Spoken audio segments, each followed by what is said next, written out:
Hello and welcome. Good evening, good afternoon. My name is Alex and this is another Gameweek 12 review video and also some tips on your transfers. I'm going to be sharing my idea of the perfect team going forward for Gameweek number 12 and onto like Gameweek 18, I would say, because you're getting a new wildcard after Gameweek 18 and that's where you can maybe make a drastic change to a team. But this would be like my template idea, and that's where maybe template is a good thing right now at this point, having the players that I'm about to share in my team. Obviously, as usual, when I share these players and talk about them, I'm jinxing them, so let's hope that it's not happening right now instantly. At least get me a chance to get another green arrow. And speaking about arrows, I was so happy that my -8 hit, in fact, to get rid of Haaland out of all players will pay off. And I got rid of two players that weren't supposed to be starting, my further midfielder and Trent, and I got rid of Haaland, and somehow this hit paid off, but I think it's very close. Like, I definitely get a small green arrow. I got the same amount of points that is supposed to be like my safety score, but I'm happy that I didn't go with a safe route where I was planning to get rid of Johnson, keep Haaland and get rid of Johnson in favor of Bruno, which I think Manchester United, obviously they can score goals, they've proven that, but the performance against Ipswich wasn't really impressive, and the comments of Amorim were like kind of showing that the team needs to like play a lot of games to get to the point where they're consistent, like goal scoring machine, you know, and they couldn't score more than one goal against Ipswich, although away I just don't really need to get another Manchester United asset because they have like some really tough fixtures ahead of them after this game that is going to be happening this game week. But the plan was to get rid of Johnson, and I was so disappointed when I noticed that he's not starting. I was expecting Tottenham to score. I never saw Tottenham scoring 4, of course, but the fact that Johnson came in the second half and still managed to get on the score sheet, I was so happy that my plan was to get Bruno, who would have blanked for me. And I would still have had Haaland.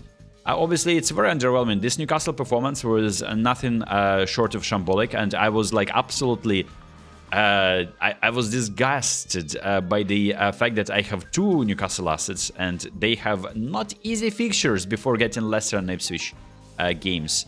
And that's where I think I definitely would have preferred, in hindsight, to have João Pedro, but João Pedro is going to be entering my team in the next game week. So speaking of the game week, number 13 and my team, this is how it will be looking like. And the transfer that I'm going to be making most likely is going to be Johnson out for Saka. Don't forget that the deadline is today. Sorry about a little bit delayed video, but this is actually a video that maybe is useful for you to watch and maybe give get another perspective of how other people's teams are looking like for the next game week.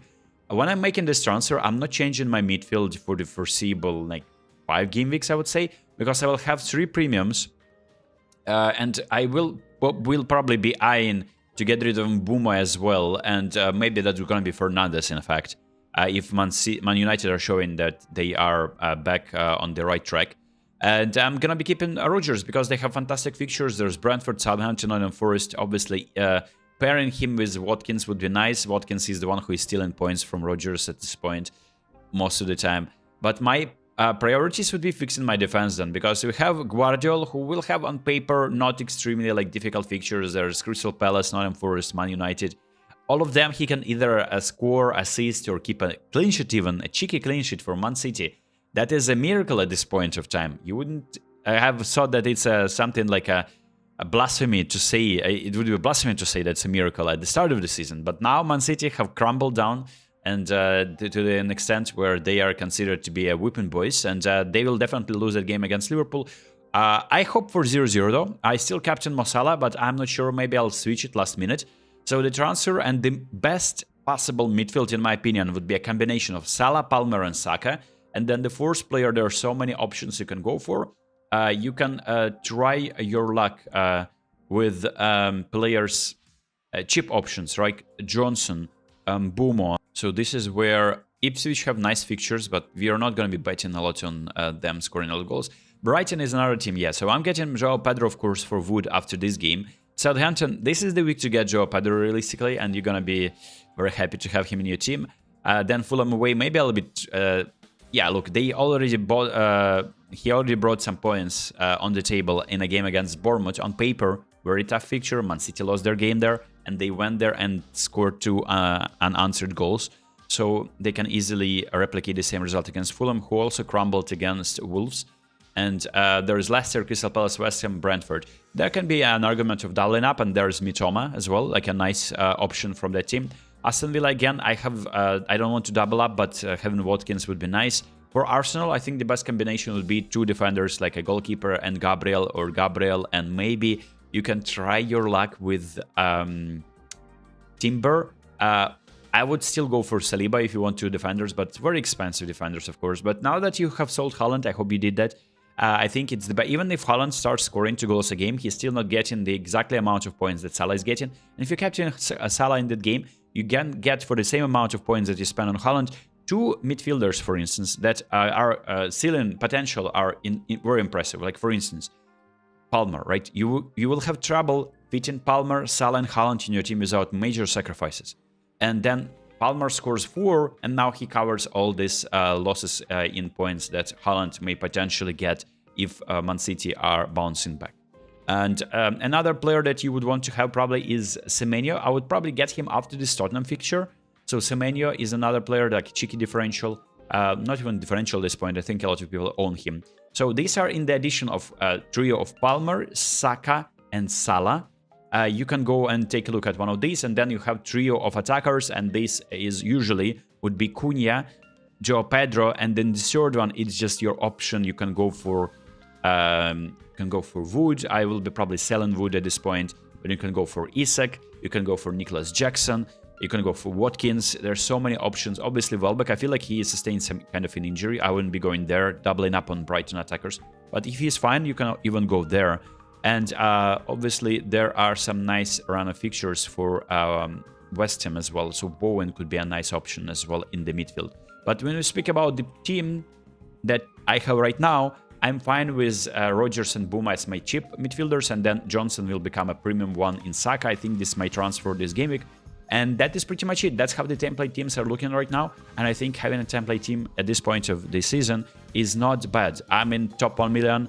I want to improve on my rank. And how do I do that? By making a proper, good captaincy decisions. I think having a good captaincy on a higher scorer player is more important than getting rid of Haaland for Joao Pedro. You know, chasing these points, I think having a good captaincy is important. Yes, I got rid of Haaland for -8 points hit, but that was obviously I bet a lot on these players to deliver for me, and unfortunately they didn't. Now going forward, I'm not really looking forward to this fixture against Liverpool.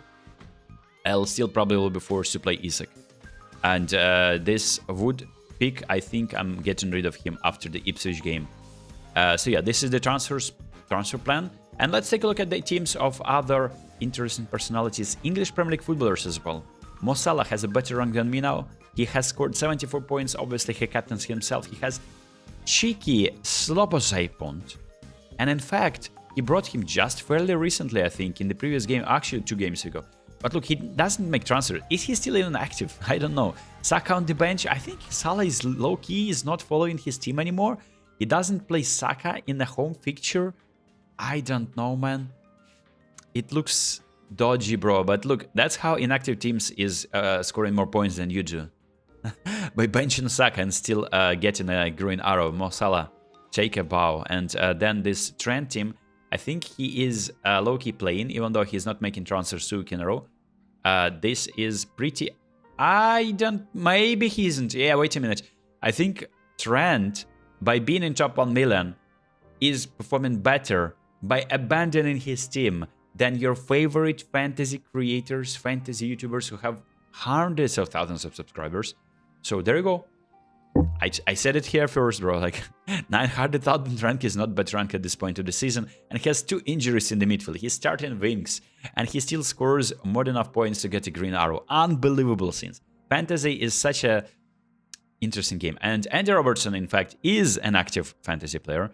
Just because, like I said, I reiterate how we get this info from mini leagues, and that's where a lot of players who are participating in different mini leagues, where they're participating with like bloggers who are definitely real people because they're talking about their fantasy teams in their videos, and they're participating in mini leagues which are legit. And if there's Robertson, for instance, a part of that mini league, you can narrow it down, and then the hangers is the mini league of Liverpool players, and that's where Robertson is not captaining Salah. Unbelievable for Jones. How do you even captain Haaland when Salah is playing a home fixture? Actually, not away, but playing a fixture like Southampton.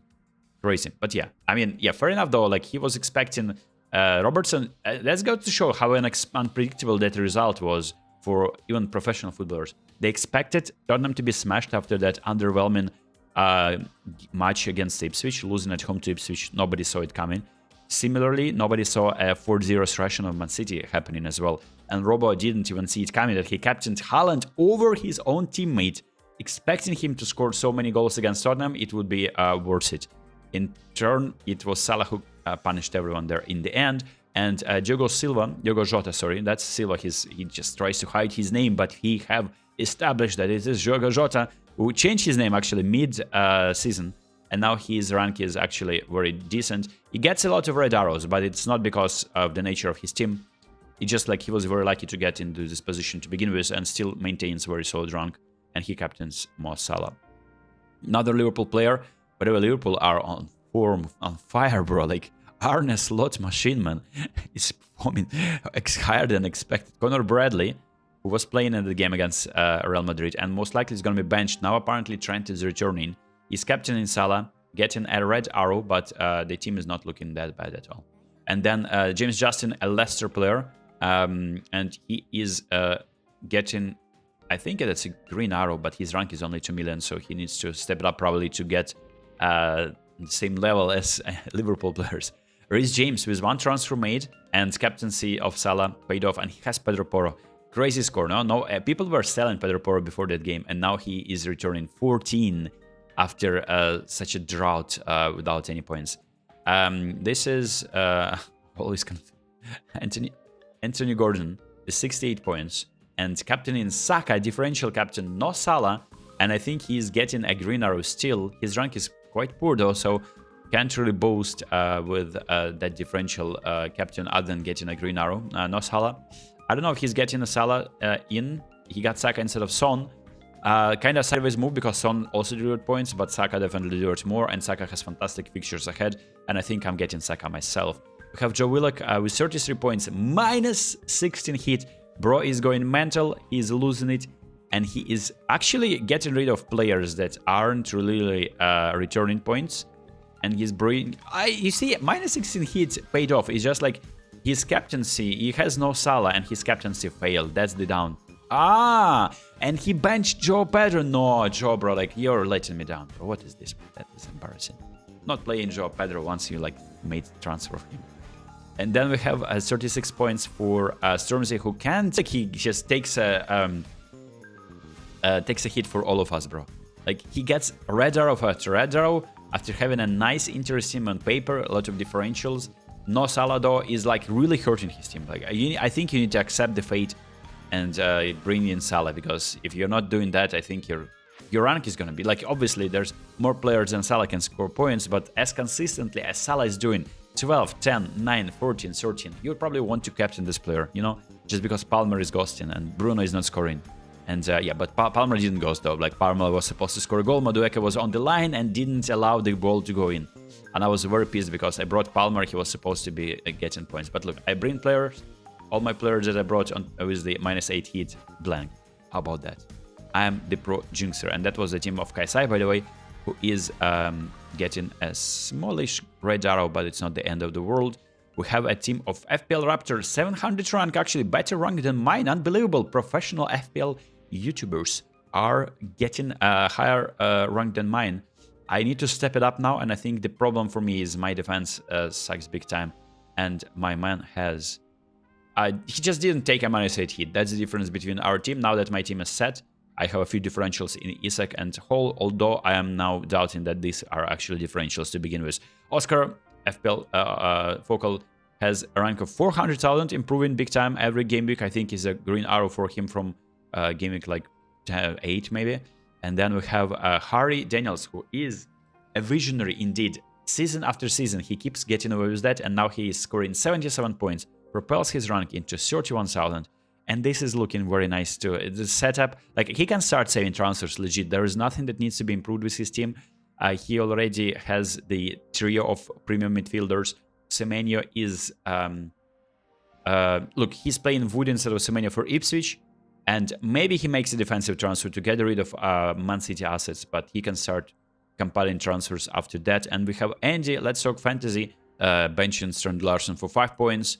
Not a big deal. Yeah, I would have played the same team for where to start. 3, playing up on Arsenal defense. I think my man was inspired by someone who brought Arsenal for these fantastic fixtures. No? For these fantastic games on paper. Leicester, Southampton, Bournemouth. No? Aren't these games where you're expecting Arsenal to keep at least 1 clean sheet? Nope. Why? Guys, I jinked them for you. That is the moment where I tripled up on Arsenal defense, and I slowly got rid of Arsenal assets here. And now I realize that probably it was a good idea all along. Fantasy is such a fun game, man. But yeah, there we go. This is Fabio Borsch, who just played the wildcard, has set up his team very, very nicely, and he gets another green arrow after the wildcard captaincy on Mo Salah. And finally, Ben Crellin, whose rank is always fascinating me, and that always keeps delivering. Somehow, you see, we all operate with the same template picks, operate the same players, same amount of transfers. Somehow these people are ahead of us all the time. It's just skill at this point. It's a skill issue at this point. He is benching so many points though. Like it would be obviously in hindsight, you would probably want to play Johnson, Pedro, Porro instead of Guardiola. But who would have thought that it is Tottenham who is rushing Man City away? I mean, not a single bookie predicted that, and fair enough if you started these players and you kept them all along. So yeah, that has been an update. Subscribe if you enjoyed this video, and I'll see you next. Peace.